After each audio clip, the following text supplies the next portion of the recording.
വയനാട്ടിലെ ഉരുൾപൊട്ടലിൽ രക്ഷാപ്രവർത്തനം ഇപ്പോഴും പുരോഗമിക്കുകയാണ്. ആ സമയത്ത് രക്ഷാപ്രവർത്തകർക്കും ജനങ്ങൾക്കും കാരുണ്യഹസ്തവുമായി എത്തിയിരിക്കുകയാണ് ഷെഫ് സുരേഷ് പിള്ള. നിങ്ങൾക്കെല്ലാവർക്കും അദ്ദേഹത്തെ അറിയാമായിരിക്കും. ഒരു പാചക വിദഗ്ധനും അതുപോലെ തന്നെ TV ഷോകളിലൂടെയും സമൂഹ മാധ്യമങ്ങളിലൂടെയും നിരവധി പാചക പരിപാടികളും അദ്ദേഹം അവതരിപ്പിക്കാറുണ്ട്. പാചക മേഖലയിൽ കഴിവ് തെളിയിച്ച ഒരാൾ കൂടിയാണ് അദ്ദേഹം. ദുരന്തം അനുഭവിക്കുന്നവർക്കും അതുപോലെ തന്നെ രക്ഷാപ്രവർത്തകർക്കും ഭക്ഷണം വിതരണം ചെയ്യുമെന്ന് അദ്ദേഹം അറിയിച്ചിരുന്നു.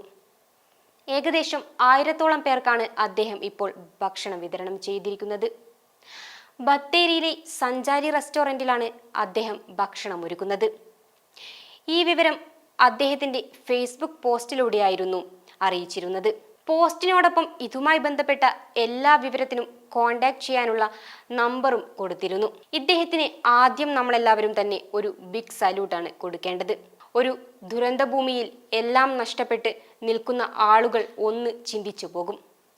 എവിടെ നിന്ന് എനിക്ക് ഒരു തുള്ളി വെള്ളം കിട്ടും? എവിടെ നിന്ന് എനിക്കല്പം ഭക്ഷണം കിട്ടും? ആ സമയത്താണ് ഒരു ദൈവദൂതനെ പോലെ അദ്ദേഹം എത്തുന്നത്. ഉറ്റവരെയും ഉടയവരെയും നഷ്ടപ്പെട്ട ഓരോരുത്തരെയും അദ്ദേഹം തന്നിൽ ഒരാളായി കരുതി സഹായിച്ചു. തീർച്ചയായും അദ്ദേഹം ചെയ്യുന്നത് ഒരു പുണ്യപ്രവൃത്തിയാണ്. ഈ ഒരു നന്മ എന്നും അദ്ദേഹത്തിനുണ്ടാവട്ടെ. ഫേസ്ബുക്കിൽ നിരവധി പേരാണ് അദ്ദേഹം പോസ്റ്റ് ഇട്ടപ്പോൾ അതിനെ അനുകൂലിച്ച് രംഗത്തെത്തിയത്. ഈ വീഡിയോ നിങ്ങൾക്ക് ഇഷ്ടമായാൽ ലൈക്ക് ചെയ്യുക. കൂടുതൽ വീഡിയോകൾക്കായി യോഗനാഥം ന്യൂസ് ചാനൽ സബ്സ്ക്രൈബ് ചെയ്യുക.